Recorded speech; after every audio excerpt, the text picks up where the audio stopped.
my friends. Welcome to the Glow Up Method. I am so excited you are here with me today. My name is Natasha and I will be your host here, and I am loving this moment right now. It has been tough. I have been honest about the fact that I haven't been showing up necessarily for my filming because I knew I had an arsenal, and I was like, let's catch up a little bit here. That was part of it. So I knew I had that. I still was able to get the daily postings out, which was some days very challenging. I had to literally, I have been stripped. I have been robbed. I have been just everything is gone.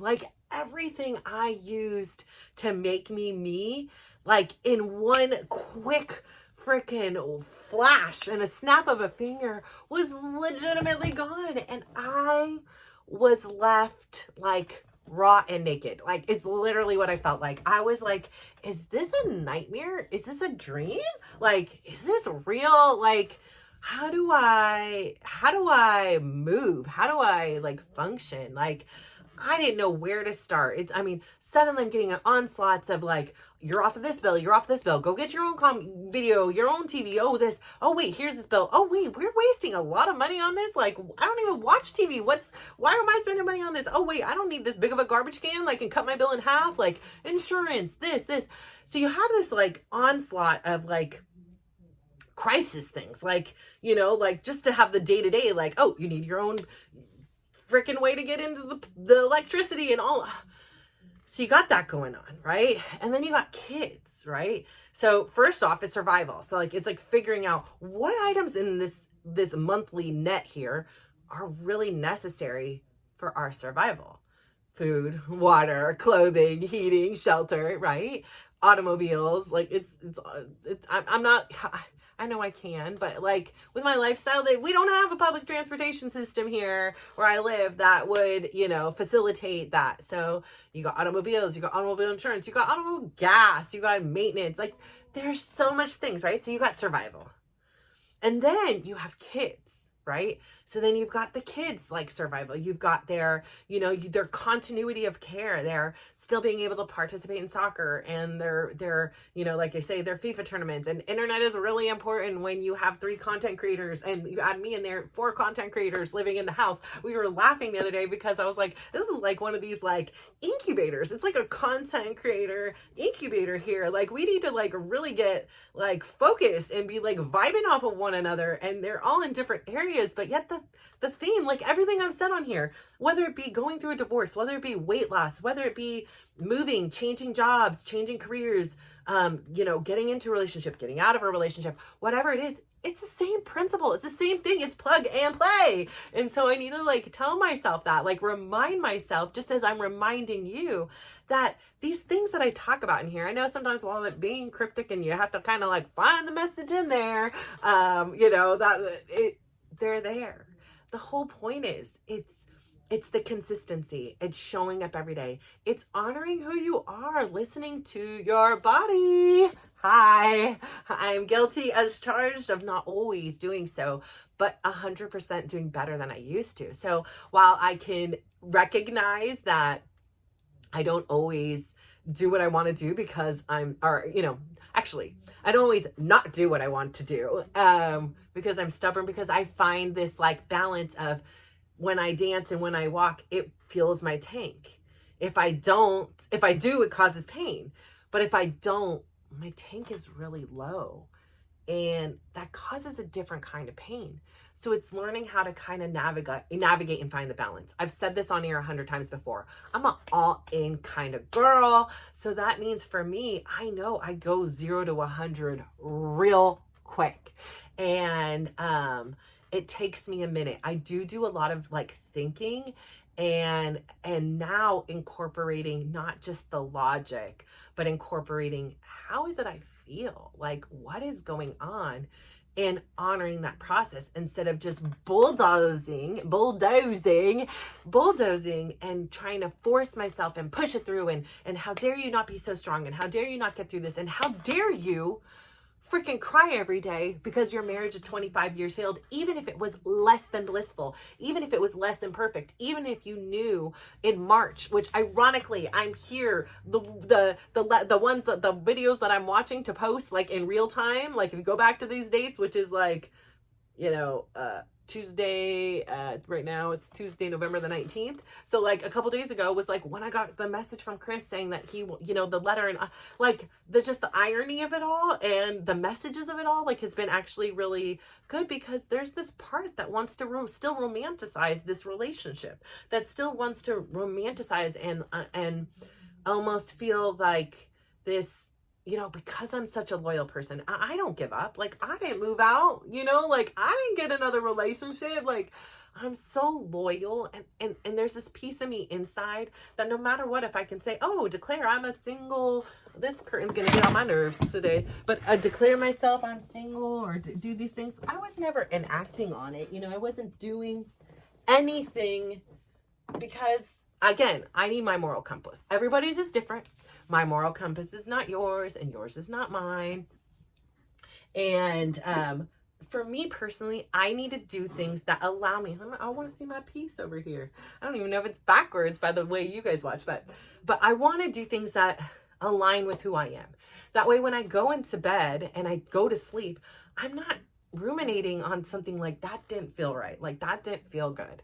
And I've done that all before. Like, I have lived in a place where I would act or say or do something and I would just feel this regret, guilt, just unease within my spirit and my soul. And so now I'm really working on being in alignment, taking my time, taking a second before I react to decide how it is I want to respond.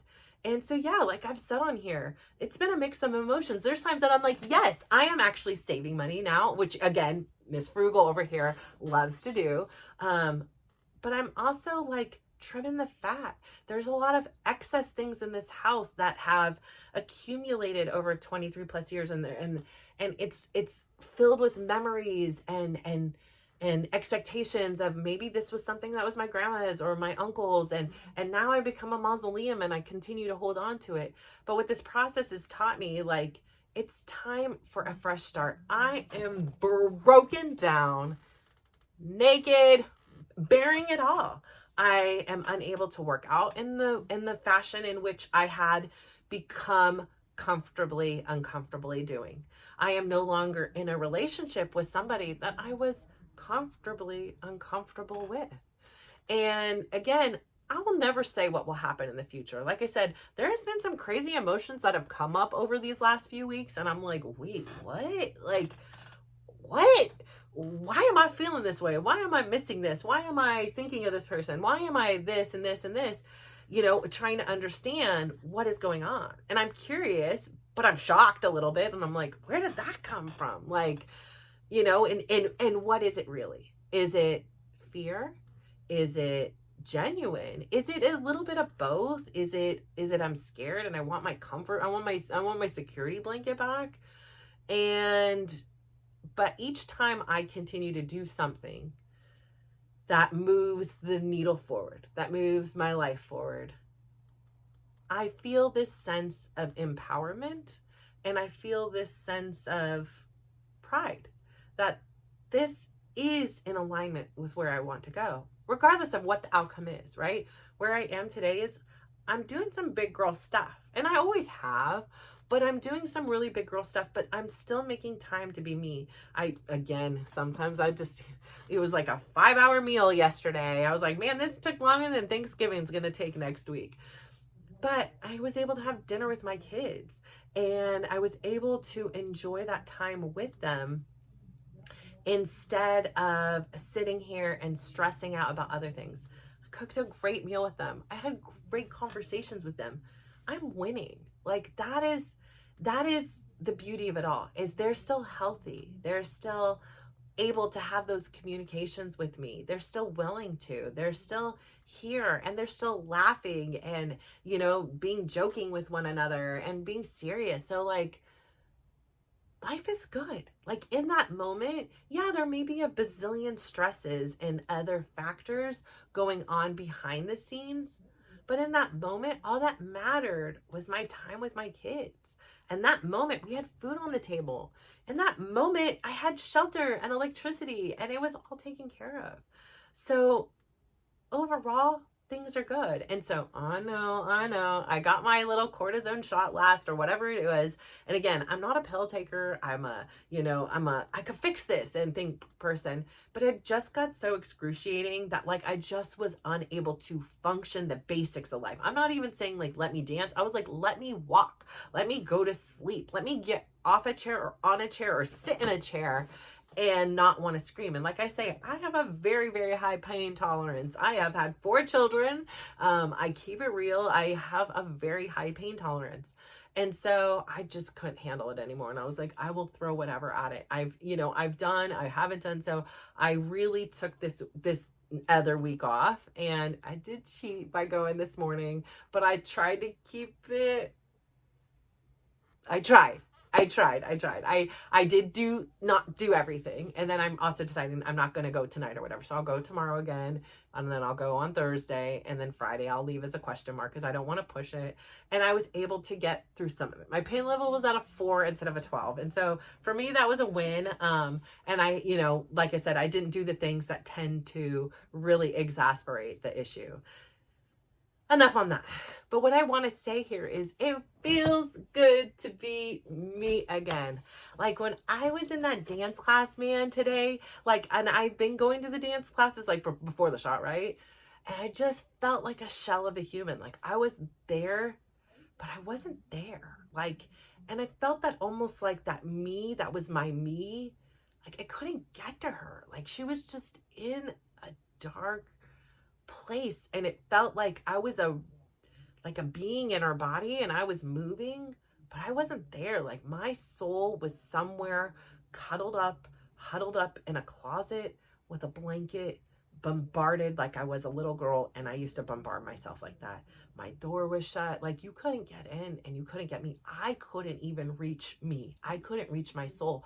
I felt really broken and devastated. And now I don't know if it was the compounded thing of like the abrupt leaving and him having a girlfriend and the manner in which he told our children and told the world on Facebook and made up stories and about me that were not true, and that is his version of it. When I waved him off and said, I don't feel safe with you here at this time, he took that as I was kicking him out and decided to make that the leading factor of the story. And, decided to, he had, like I said, he had already taken out loans. He had already done all the things he did. I don't even want to focus on him because we're focusing on peace over chaos. But it was just so much at one time for my body to kind of process.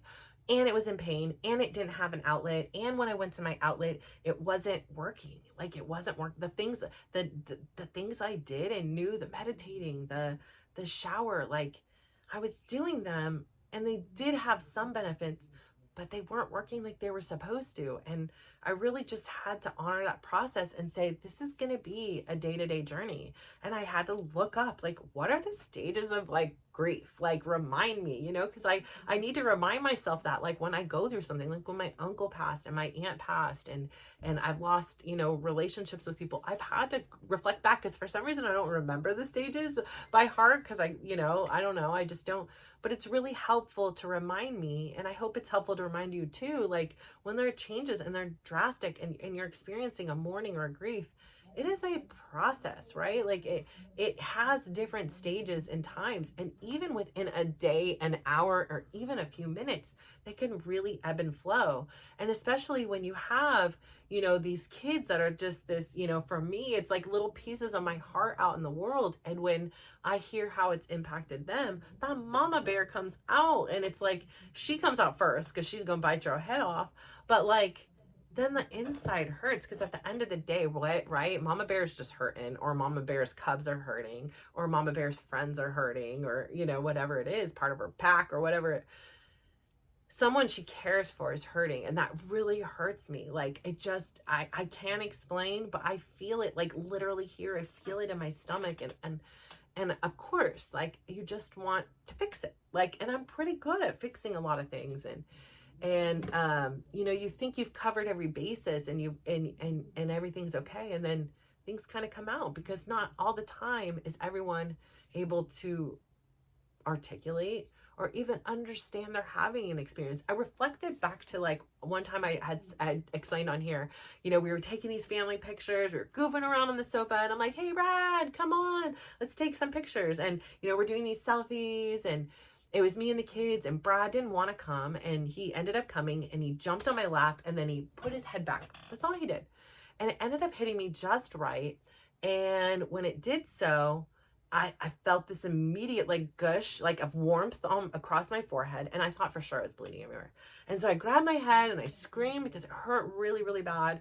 And, you know, obviously the kids got scared. I went running, and I was like, that's so weird. Like, I felt it. Like, I felt like whoosh, like I felt the whole thing of warmth. I felt it. I thought it was just gonna be dripping everywhere. No, there was nothing. Not a bump, not a scratch, nothing. And I was like, what the heck?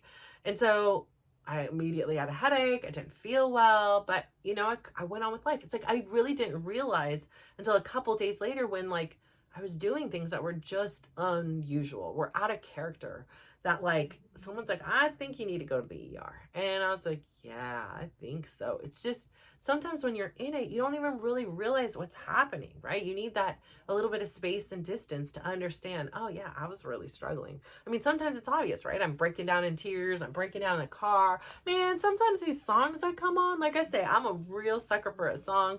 If I want to force myself into feeling sad, I can do that in a second. If I want to force myself into feeling happy, I can pretty much do that. I mean, yeah, I can't go from crying to just pop it on and I'm like, hey, I'm back, you know, but, like, music really does have this really pivotal impact on my personal life. How does it affect you as well, like that? Like, it can really, like, bring a mood up, but it can also take a mood down. It can, you know, really speak to the soul. It's just this beautiful element that I've always had this real connection with music, and it's really gotten me through a lot of things. And especially somebody who really worked hard at not feeling feelings, it was a nice tool to help me to get to the places I need to get to move through. And so, you know, this song comes on and I am just a ball fest, and, you know, I'm crying. I think I even came on here and was crying one night. Like, it's a lot, and I didn't expect it. Like, I do pretty good when I'm prepared, when I'm ready for something. And I just didn't realize this was going to be the impact. And I think it was, again, one of those things where it was like the boy that cried wolf. It's like, for years he'd say, I'm going to kill myself. For years he said, we're divorcing. For years he said these things. And it was like, I don't believe it, because for years you say you're also going to be a good husband. For years you're going to show up as a better dad. For years you're going to do this, and you'll do it for a minute, and then it goes back to the normal. And I kind of expected that to kind of happen. Although in the back of my mind, I knew at some point, in some way, that eventually something would happen. And of course, you know, getting in a new relationship is a great motivator to get out of a situation you're not happy in, right? Like, suddenly action can be taken, you know, he's no longer complacent where he is. And I get that, you know. So I say all that to say, it's really been a journey. And I think it's really important to reiterate that, because it's tough, right? When you don't, you know, it's easy for me to sit on here when I'm feeling great and I'm feeling good and be like, go meditate, make your bed, you know, daily doses of dysregulation. But it doesn't always work. And so if it doesn't work for you once or twice or 3 times, it doesn't mean it can't or it won't. It just means it may need some time, or maybe you need some alterations to adapt to you and your own uniqueness. This is what works for me and my uniqueness. And having those grounding tools, having those things, yes, they may not have improved it and taken away the pain, but they did have a place to reground me to where I was a much better person. Even though I was sad, and even though sometimes I was mad, I was still more in tune with what my experience was. And I wasn't trying to shame it away. I wasn't trying to guilt it away. I wasn't trying to shove it away and say, I don't have time to deal with you right now. I was really trying to move forward with it. And sometimes it was just sitting with it. Like I couldn't move physically and literally. Like I just couldn't move. And I just sometimes needed to just lay there and let the feelings and the thoughts and the emotions come out.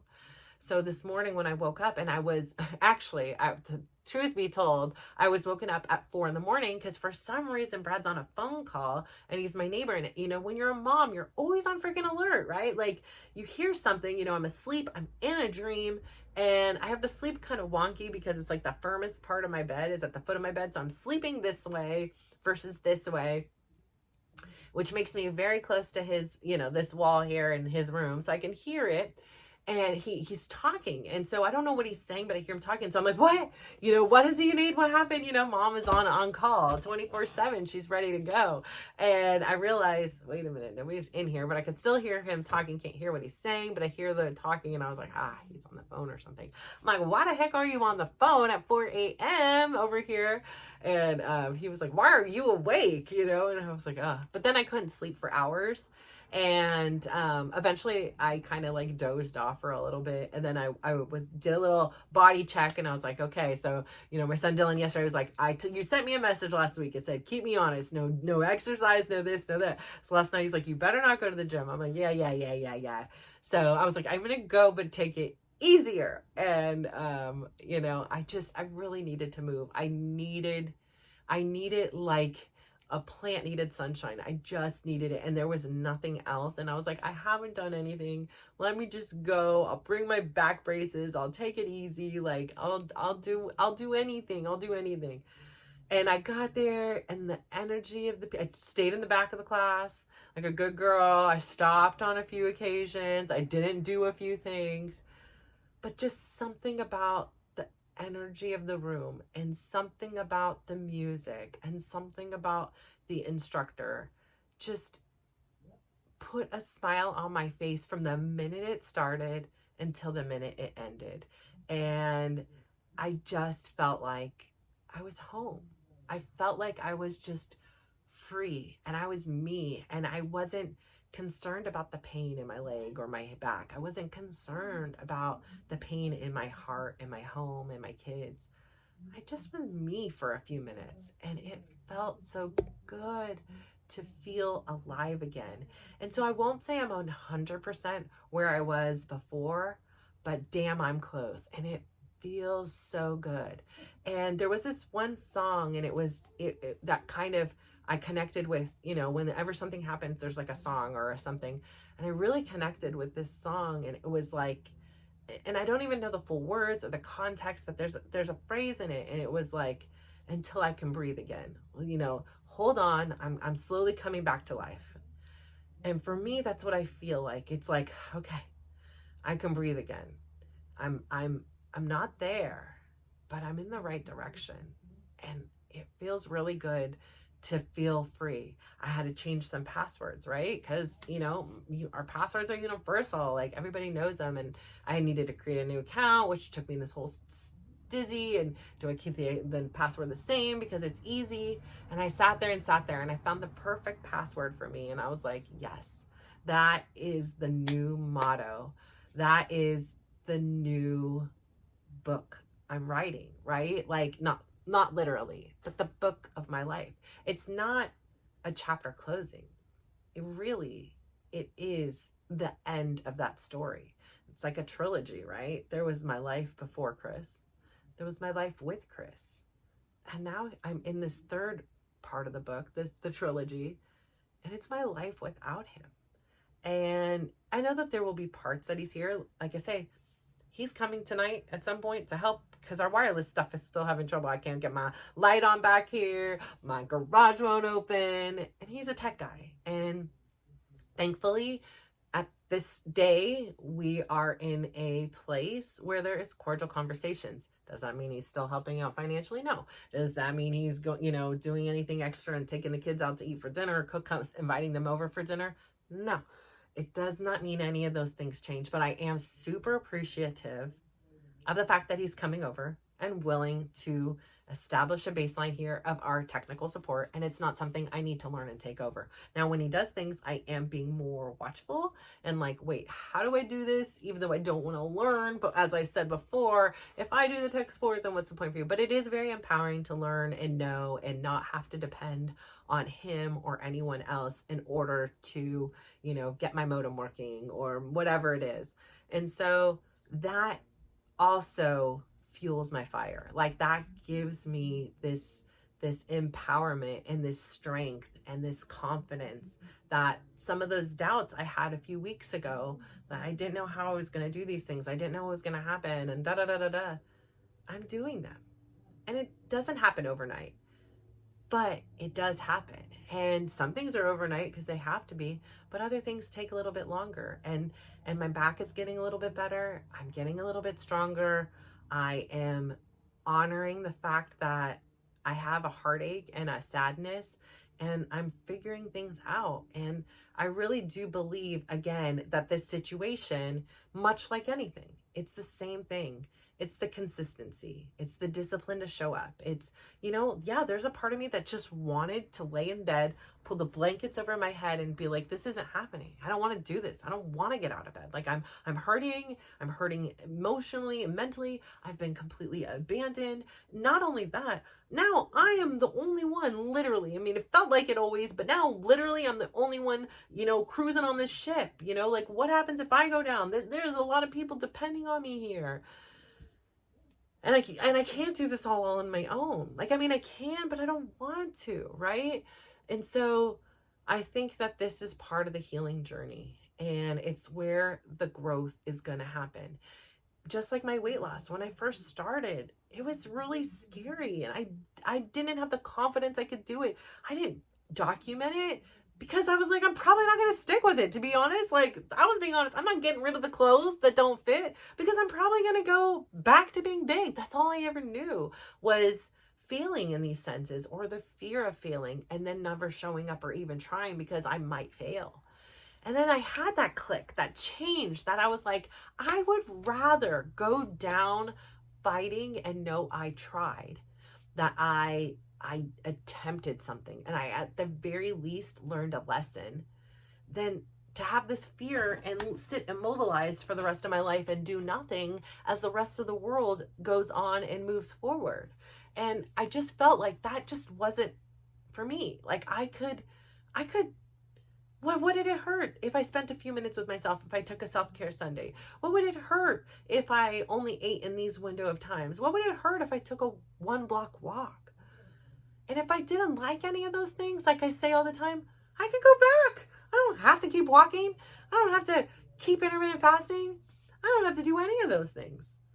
I can literally go lay in bed and put the blanket over my head and do nothing until at some point, you know, I'm evicted and, you know, whatever whatever would happen as a result of those consequences. But it's a possibility. It's always there.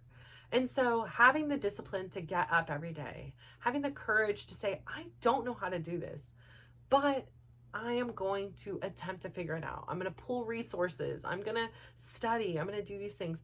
I don't know how, you know, the bills are going to get paid in these particular days and months, but that doesn't mean I'm not going to continue to work and find resources and apply for jobs and apply for loans and do whatever it is to ensure that my youngest son gets his only wish. He just wanted to stay in his home until he graduated. And so if I can do that for him, at the very least, I will have succeeded. And I believe that that is possible. And I believe that this lesson will teach my kids that their mom is a baddie. Like their mom can do anything, that their mom is unstoppable, and that their mom is brilliant and smart and brilliant. No, but it's smart and she's funny and she's nurturing in her own ways and she's supportive and she will be the first one there to be by your side no matter what is happening. And so I want them to know that there's nothing that I can't do. And if there's nothing that I can't do, then of course that means there's nothing they can't do. And of course, that means there's nothing that you can't do. And so I really want you to go out there. If you're facing a challenge, first off, be kind. Keep that compassion to yourself. Know that it's not a fast journey, and know that something that might have worked yesterday may not work today, but it doesn't mean it won't work again tomorrow. Keep trying, keep showing up, keep your baselines, keep your habits and routines so that you have that continuity and that consistency. And it's toughest, like I say, when it gets dark and hard, right? It's easy when you're in a good mood and you're happy. So when you build that and you continue to do that, you're building your resilience. And, like I say, thanks for hanging in on here on this journey. At some point, I will be so glad to no longer be talking about, this relationship and the implosion of it. And we can get back to our scheduled things. But I do feel like there is a lesson in this. And at some point, someday, some way, someone is going to hear this and be like, okay, yes, I'm going through this. I had this happen to me. And if she could have got through it and look at where she is now, then I'll be damned, I'm going to get through it too. So I want to be here, and I want to be that support. And guess what? On my end, I'm out there looking for you too. I'm sitting around, I'm looking at YouTubes, I'm looking at the TikToks, I'm looking at all these things, and I'm being empowered by the others that I've seen navigate this successfully themselves. So I say all that to say, please go out there today, give somebody a big smile, give them a compliment, and just watch how they glow up. Thank you. Bye.